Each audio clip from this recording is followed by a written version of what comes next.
Në stacionin e trenit në Tiranë binte shi. Ajri kishte erë hekuri dhe ujë të ndenjur. Njerëzit rinin të mbledhur nën çadra duke pritur trenin e orës 6. Midis tyre ishin Arbeni, gruaja e tij Lira, djali i tyre Krenari dhe qeni Besnik që e quanin Besnik. Zhurma e trenit që afrohej u dëgjua si bubullim. Hekurat filluan të dridheshin. Krenari, që ishte vetëm 10 vjeç, u përkul mbi shina, i mahnitur nga dritat që ndizeshin nëpër mjegull. Babi, po vjen treni, tha ai me zëgëzimi. Por atë çast, në sytë e Arbenit ndodhi diçka. Ishte sikur i errësua mendja. Një mllef i vjetër, një zë i padukshëm që i pëshpëriste në kokë, më mirë tani përpara se ta marrë bota. Ai mori frym thellë, shtrëngoi duart dhe, përpara se dikush të kuptonte, e shtyu të birin drejt shinave. Britma e Lirës u përhap në ajër. Are Eben. Jo. Krenari rëshiti dhe ra midis shinave të lagura. Treni afrohej me shpejtësi, vetëm pak sekonda larg. Njerëzit nisën të bërtisnin. Disa mbyllën sytë, të tjerë vrapuan, por ishte vonë. Vetëm qeni Besnik nuk u lëvrua nga frika. Ai u hodh menjëherë në shina. U dëgjua një zhurmë e fortë, pastaj një ulërim. Qeni e kapi djalin me dhëmbë nga bluza dhe e tërhoqi me gjithë forcën që kishte.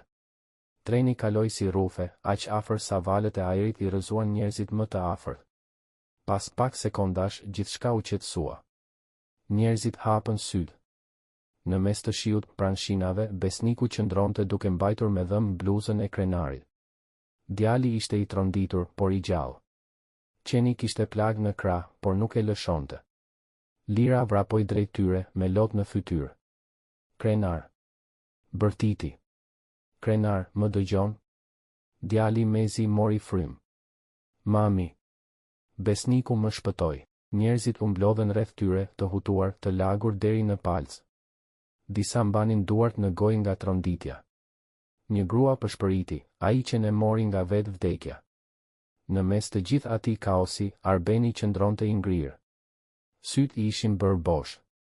Ai shikonte djalin dhe qenin, dhe për një moment dukej sikur nuk e besonte çfarë kishte ndodhur. Lira ju afrua me zemërim e frikë. Çfarë bëre, Arben?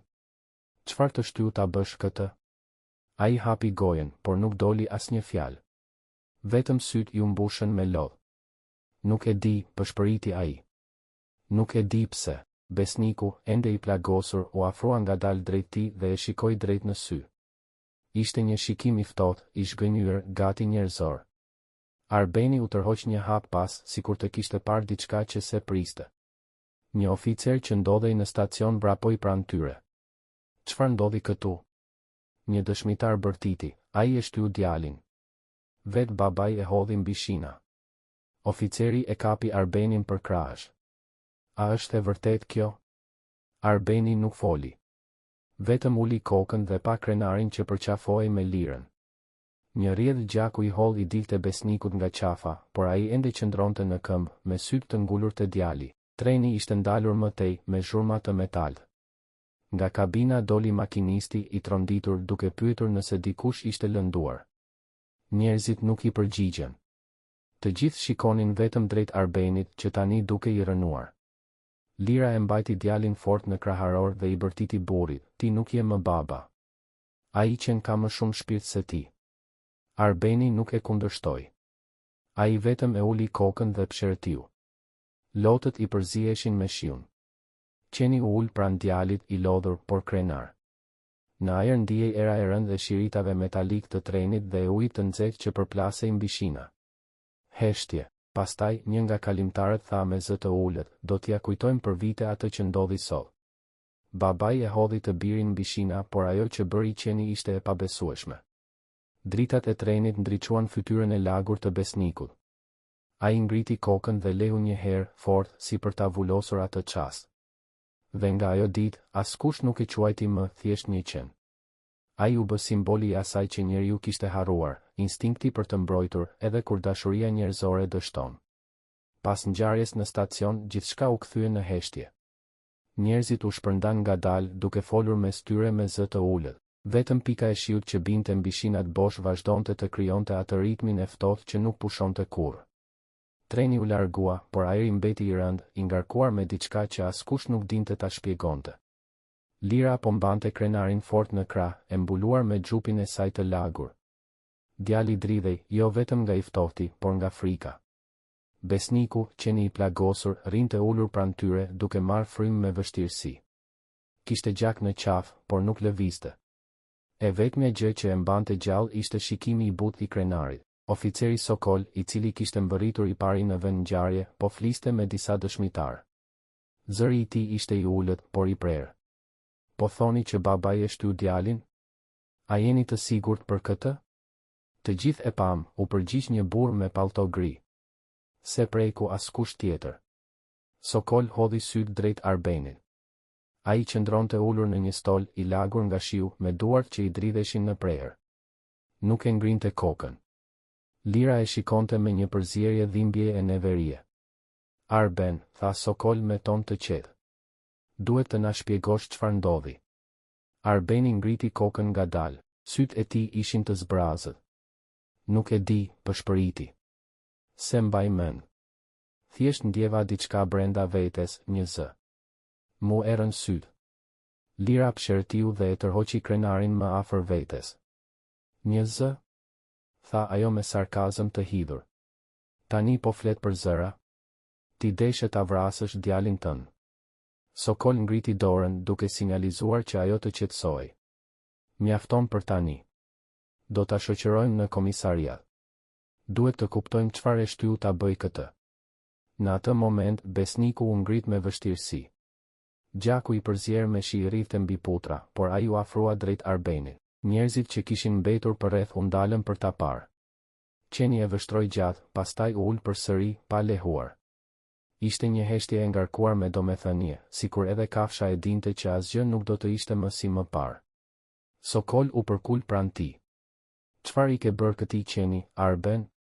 Ai të shikon si të njoh më mirë se ne të gjithë. Arbeni e uli kokën. Nuk foli. Në orët që pasuan, stacioni u boshatis. Lira, krenari dhe qeni u morën nga një ambulancë për kontroll. Arbeni u shoqërua nga policia. Asnjëri nuk foli gjatë rrugës, vetëm frymëmarrja e rëndë e krenarit dhe rënkimet e lehta të besnikut e mbushnin makinën. Në spital, mjekët I pastruan plagët qenit dhe I lidhën qafën. Do shpëtoj, tha një infermiere, por ka humbur shumë gjatë. Krenari nuk ju nda për asnjë çast. Mos u mbyll syt, besnik, I pëshpëriste. Të lutem, mos më lër. Lira rinte në kënd të dhomës, me sytë e skuqur nga lotët. Ajo nuk mund ta besonte se burri me të cilin kishte jetuar 10 vjet, mund të bënte diçka të tillë. Ishte një heshtje që e shtrëngonte fort, si një dorë që se linte të merrte frymë. Kur krenari më në fundra në gjumë, Sokol hyri ngadalë në dhomë. Zonja Lira, tha ai me kujdes. E kemi marrë dëshminë e parë të Arbenit. Duket I hutuar, por diçka nuk më bin. Çfarë do të thuash? Pyeti ajo. Ai thot që një zë në kokë I tha, bëje tani, shpëtoje. Nuk e di nëse është justifikim apo çmenduri e vërtetë. Por kur e pyeta nga çfarë donte ta shpëtonte, nuk foli. Vetëm tha, nga ajo që po vjen. Lira u ngrit në këmbë. Nga çfarë po vjen? Çfarë donte të thoshte me këtë? Sokol ngriti supet. Nuk e di. Por dua ta kuptoj. Ndoshta diçka nga e kaluara juaj, diçka që e ka ndjekur për vite. Në atë moment, qeni filloi të dridhej lehtë. Krenari u zgjua dhe u ul. Mami, tha me zë të mekur. Ai po ndëron. Besniku lëvizi putrën, sikur po e shtynte diçka të padukshme. Pastaj u qetësua. Lira I hodhi një batanie sipër. Do të ri me ne sonte, tha ajo. S'dua ta lë vetëm. Sokol e pa me sy të butë. E meriton. Ai I shpëtoi jetën djalit tuaj. Ai u largua ngadalë duke mbyllur derën pas vetes. Në errësirë, pas mesnate, Lira u zgjua. Jashtë binte shi dhe nëpër dritaren e spitalit dëgjoheshin shurmat e rralla të makinave. Ajo pa djalin që flinte pranë qenit. Qafa e besnikut kishte marrë frymë, plagët po mbylleshin, por sytë I qëndronin hapur, si të ruante diçka. Pa pritur, në korridor u dëgjua një trokitje e lehtë metalike, si zinxhir që përplasej me dy shemen. Lira u ngrit me frikë. Doli në korridor, por nuk pa askën. Vetëm një njoll uji që shndriste në dritën e zbeh. Ajo u kthye në dhomë, me zemrën që i rrite fort. Qeni po e shikonte drejt në sy, sikur donte t'i thoshte diçka. Një frymë e ftohtë kaloi mes tyre dhe Lira e ndjeu se kjo histori nuk kishte mbaruar. Në heshtjen që mbulonte dhomën, ajo përshpëriti, çfarë do të thotë ajo që po vjen? Qeni uli kokën dhe me një zë të ulët, si një rënkim që vinte nga thellësia, nxori vetëm një tingull. Ishte i mjaftueshëm për ta bërë Lirën të kuptonte se ajo natë ishte vetëm fillimi i diçkaje që askush nuk e priste. Dhe heshtja u bë më e rëndë se zhurma e trenit. Në mëngjesin që pasoi, qielli i Tiranës ishte gri si hiri. Shi nuk binte më, por çdo gjë kishte mbetur e lagur e rëndë. Në spitalin e vjetër ku ndodheshin Lira, Krenari dhe Qeni Besnik, mbretëronte një qetësi e ftohtë. Lira nuk kishte fjetur asnjë orë. I gjithë trupi i saj dridhej, jo nga lodhja, por nga mendimet që si linin të qetësoj. Në dritaren e dhomës së tyre, ajo shihte oborrin e spitalit. Një makinë policie ndodhej ende aty. Oficeri Sokol kishte ardhur sërish herët në mëngjes për ta marrë dëshminë e djalit. Nuk do të zgjas shumë, i tha ai me ton të bull. Dua vetëm të kuptoj çfarë pa. Krenari qëndronte pranë shtratit të Besnikut, i cili tashmë merrte frymë më lehtë. Në qafë i kishin vënë një fashë të bardhë që dukej si shenjë lufte. Djali nguli syt tek oficeri dhe foli me zë të ulët, e pash babin më shtyu. Por ai nuk ishte si gjithmonë. Kishte një fytyrë tjetër, si e zbeth, si e huaj. Sokol e vështroi me kujdes. Dhe Qeni, çfarë bëri? Ai u hodh menjëherë. Nuk mendoi asnjë sekondë. E ndjeu që diçka e keqe do të ndodhte. Oficeri shkroi diçka në bllokun e tij, pastaj heshti për disa sekonda. A e di, Krenar, që një qen me emrin Besnik është përmendur edhe në një raport tjetër që kam lexuar vite më parë? Djali ngriti kokën me kureshtje. Si në një raport tjetër? Lira ndërhyri, çfarë do të thotë kjo, Sokol? Ai është një qen që e kemi rritur vetë, që kur ishte këlysh. Sokol uli zërin. E di, por ka diçka që më shqetëson. Në vitin 2016, një burr u mbyt në lumin e Bovillës. Quhej po ashtu Arben, kishte një qen që u zhduk në të njëjtën ditë dhe quhej saktësisht Besnik. Lira ngriti dorën në gojë. Çfarë po thua? S'është e mundur. Arbeni im nuk ka folur kurrë për një aksident. Ai gjithmonë thoshte që e gjeti Besnikun në rrugë.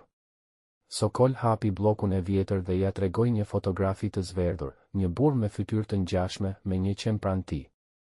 Kjo është fotoja nga raporti. E di që tingëllon e çuditshme, por emrat, data dhe edhe vendi përputhen. Dhe ja gjëja më e pazakontë, në raport thuhej që trupi i atij qeni nuk u gjet kurrë. Në dhomë ra heshtje. Krenari u afrua dhe preku qafën e Besnikut. Qeni hapi sytë dhe ngriti kokën ngadalë, si të ndjente që po flitej për të. Lira ndjeu të ftohtin t'i përshkonte trupin. Po çfarë do të thotë kjo, Sokol? Që qeni ynë është i njëjtë me atë të para 9 vjetësh? Oficeri nuk foli menjëherë. Nuk po them asgjë me siguri. Por ajo që më habit është se Arbeni juaj u shpërngul në Tiranë pikërisht atë vit. Pa punë, pa adresa të mëparshme, pa asnjë dokument që të tregoj ku jetonte para asaj kohe. Lira uli kokën. Kishte diçka që ajo gjithmonë kishte ndjerë, një hije në të kaluarën e burrit të saj që ai nuk pranonte ta tregonte. Ai nuk fliste kurrë për jetën e tij para martesës. Dhe tani gjithçka po merrte kuptim. Ndoshta, përshpëriti ajo, ndoshta ai kurrë nuk ishte ai që thoshte. Krenari e pa të ëmën me sy të përlotur. Mami, pse më shtyu?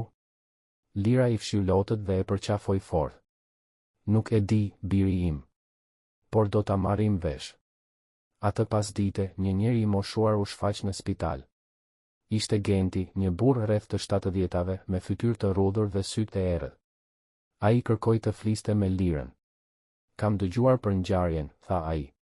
Kam njohur dikur një Arben që jetonte afër Bovillës. Kishte një djalë të vogël që u mbyt në të njëjtën ditë me qenin e tij. Lira u shtang. Çfarë po thoni? Ai kishte një djalë tjetër? Genti pshërtiu. Po. Djali quhej Krenar. Si ky juaj? Zëri i tij u drodh. Ai e humbi djalin në lum. Qeni u hodh për ta shpëtuar, por të dy u zhdukën. Disa ditë më vonë, gjetën trupin e babait më tej, por jo qenin. Dhe askush nuk e kuptoi pse ai kishte hyrë në ujë në radhë të parë. Lira nuk mund të fliste. Gjithçka brenda saj u thye. Sytë e krenarit të vogël u mbushën me frikë. Mami, çfarë do të thotë kjo? Ajo e mori për dore dhe e mbajti fort. Do të thotë që ndoshta qeni ynë ka ardhur nga e kaluara për të na treguar diçka. Në atë moment, besniku ngriti kokën dhe nisi të lehtë butë, sikur e njihte emrin e atij fëmije të vjetër. Ai u ngrit në këmbë, shkoi drejt dritares dhe filloi të gërhiste me ton të ulët. Lira u afrua dhe pa jashtë, në oborin e spitalit, në shiun që po niste përsëri, qëndronte një figurë e njohur, Arbeni, i lidhur nga policia, që po shikonte lart drejt tyre. Ai nuk fliste, por buzët i lëviznin. Genti u drodh. Ai po përsëri të njëjtat fjalë që thoshte atëherë para se të ndodhte tragjedia. Ajo po vjen. Lira u kthye drejt dritares, por sytë e saj ishin të mbushur me lodh. Kush, Arben? Kush po vjen? Por ai vetëm vazhdoi të lëvizte buzët, ndërsa oficerët e largonin.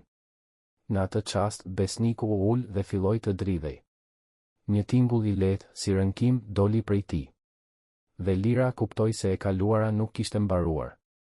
Përkundrazi, ajo sapo kishte filluar të kthehej. Jehona e saj do të ndjehej në çdo frymëmarrje, në çdo britm, në çdo natë që do të vinte.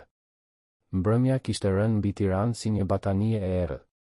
Dritat e rrugëve ndizeshin me radhë, por brenda spitalit mbretëronte një heshtje e pazakontë, sikur muret e ndjenin peshën e asaj që po ndodhte. Lira qëndronte ulur pranë dritares, me sytë e ngulur tek qielli gri. Krenari flinte për krah besnikut, që tashmë ishte më mirë, por që ende nuk e hiqte shikimin nga dera e dhomës. Në orën 22:30, dera trokiti lehtë. Ishte oficeri Sokol. Ai hyri me një dosje në dorë dhe me një shprehje serioze në fytyrë. Lira, më vjen keq që të shqetësoj në këtë orë, tha ai me zë të ulët. Por duhet të flasim. Ajo ngriti sytë, e lodhur, e tmerruar dhe e ndarë mes dy botëve, ajo që njihte dhe ajo që po zbulohej. Çfarë ndodhi tani? Sokol vendosi dosjen mbi tavolinë. Ne kemi zbuluar diçka që ndryshon gjithçka. Arbeni yt nuk është kush mendonim. Lira ngriti vetullat, por nuk foli. Oficeri hapi dosjen dhe i tregoi një dokument të vjetër. Ai emër që përdor sot, Arben Hoxha, është fals. Në të vërtetë, emri i tij i lindjes është Arben Zoto, i njëjti emër i burrit që thuhej se ishte mbytur në Bovill në vitin 2016. Ai ka jetuar me identitet të rrem për 9 vjet. Njoftotësi e papritur i përshkoi trupin Lirës. Po pse? Pse do të fshite jetën e tij? Sokol mori frym thellë. Ndoshta për fajin. Ndoshta për të fshehur nga diçka më e madhe. Kemi zbuluar që pas vdekjes së gruas së parë dhe të djalit të tij, Arbeni u zhduk. Trupi i tij nuk u identifikua zyrtarisht dhe disa muaj më vonë u shfaq në Tiranë me emër tjetër, pa dokumente, me një qen që ngjante me atë që thuhej se kishte vdekur. Lira i vuri duart në kokë. Ai më gënjeu gjithë jetën. Sokol u afrua. Ka më shumë. Dje, kur po e pyetëm përsëri, ai pranoi diçka.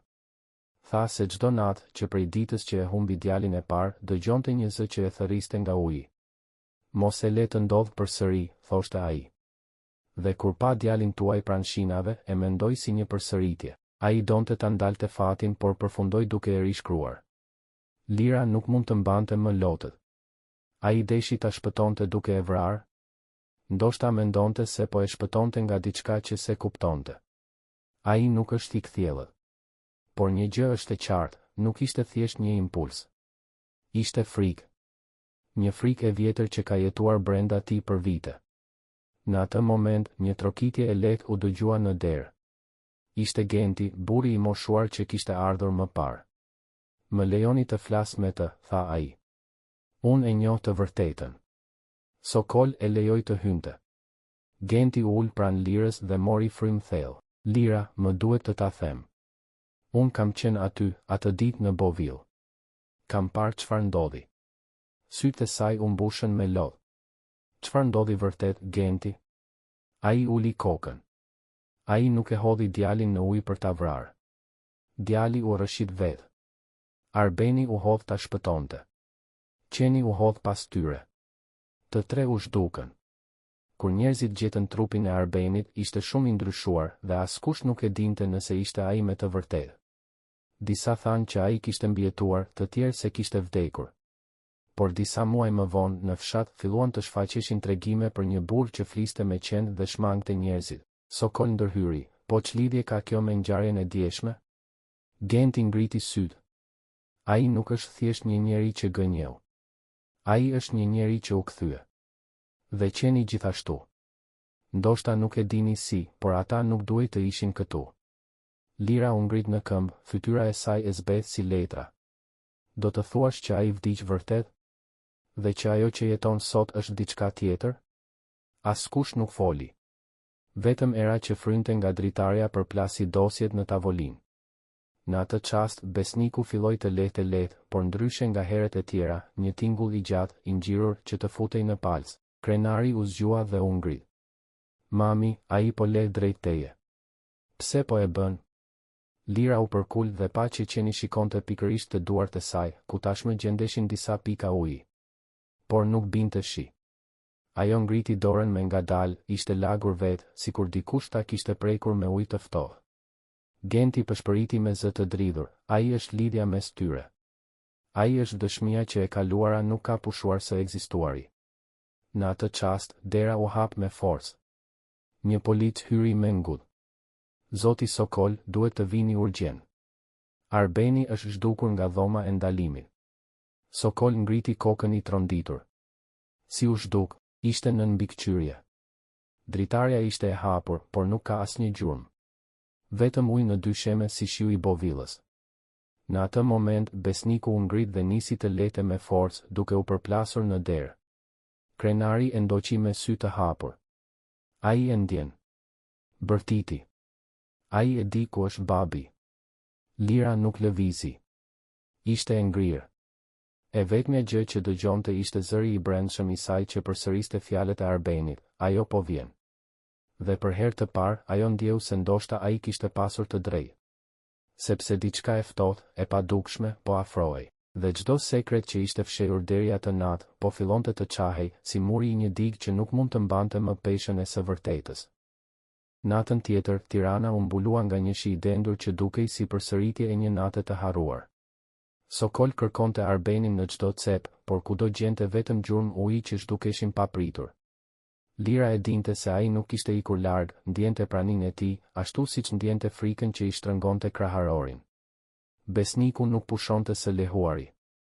Çdo herë që ndalonte, shikonte nga dritarja sikur diçka po afrohej. Dhe një pas një, në lajme filluan të përmendeshin histori të çuditshme, njerëz që dëgjonin zëra pranë ujit, prindër që përjetonin të njëjtën makth, frikën për t'i humbur fëmijët në mënyrë të pashpjegueshme. Sokol, duke shqyrtuar dosjet e vjetra, kuptoi diçka tronditse. Çdo rast kishte të njëjtin emër në dëshmi, besnik. Qeni që shfaqej dhe zhdukej, që shpëtonte dikë përpara se të ndodhte tragjedia. Lira kuptoi atëherë se nuk ishte rast. Ishte cikël. Një model i fshehur që përsëritej sa herë që dikush tentonte të ndërhynte në fatin e vet. Dhe tani, ajo nuk kishte më dyshim, Arbeni nuk kishte ikur. Ai kishte shkuar atje ku gjithçka kishte nisur. Në ujë. Në agim, Lira mori vendimin. E ndihmuar nga Sokol dhe Krenari, ajo u nis drejt Bovillës, vendi ku kishte nisur gjithçka. Qielli ishte i mbuluar me re të trasha dhe era mbante aromë uji e metali. Besniku ecte përpara, duke udhëhequr rrugën me një instinkt të pagabueshëm. Kur arritën pranë digës, një mjegull e dendur mbulonte sipërfaqen e ujit. Papritur, qeni ndaloi dhe nisi të qante, jo me leje, por me një zë të ulët, njerëzor. Nga brenda mjegullës, një figurë doli ngadalë, ishte Arbeni, i lagur, i zbeth, me sytë që nuk pasqyronin më jetë, por diçka më të thellë. S'mund ta ndalosh fatin, Lira, tha ai me zë të ngjirur. Vetëm ta mbyllësh rrethin. Uji filloi të fryhej dhe një valë e madhe përplasi brigjet. Besniku u hodh drejt tij, sikur po ndiqte urdhrin e fundit. Në atë çast, figura e Arbenit u zhduk. Vetëm zinxhiri i qafës së qenit mbeti mbi sipërfaqe, duke ndriçuar nën shi. Mëngjesi pas stuhis solli një qetësi që s'ngjante me asnjë tjetër. Uji i Bovillës ishte i kthjellët, si të mos kishte ndodhur asgjë. Lira qëndronte në breg me krenarin në krah, ndërsa Sokol mbante në duar zinxhirin e artë të besnikut, të vetmen gjurmë që kishte mbetur. Ai e mbylli rrethin, tha oficeri me zë të ulët. Dhe ndoshta shpëtoi më shumë se sa e kuptoi ndodh. Lira nuk foli. Vetëm uli kokën dhe e futi zinxhirin në ujë. Valet e vogla e mbuluan me ngadalë derisa u zhduk plotësisht. Faleminderit, besnik, përshpëriti ajo. Ti nuk ishe thjesht një qen, ti ishe kujtesa e shpirtit. Krenari u afrua dhe e mbajti dorën e saj. Ai do të kthehet, mami? Jo, tha ajo, sepse tani nuk ka më pse të kthehet. Në atë moment, një erë e lehtë përshkoi liçenin. Për një sekond, uji ndriçoi sikur dielli të kishte prekur thellësinë. Dhe përmes asaj drite, Lira pa hijen e një njeriu dhe një qeni që largoheshin së bashku në heshtje. Ajo buzëqeshi mes lotëve, duke kuptuar se më në fund e kaluara ishte kthyer në paqe.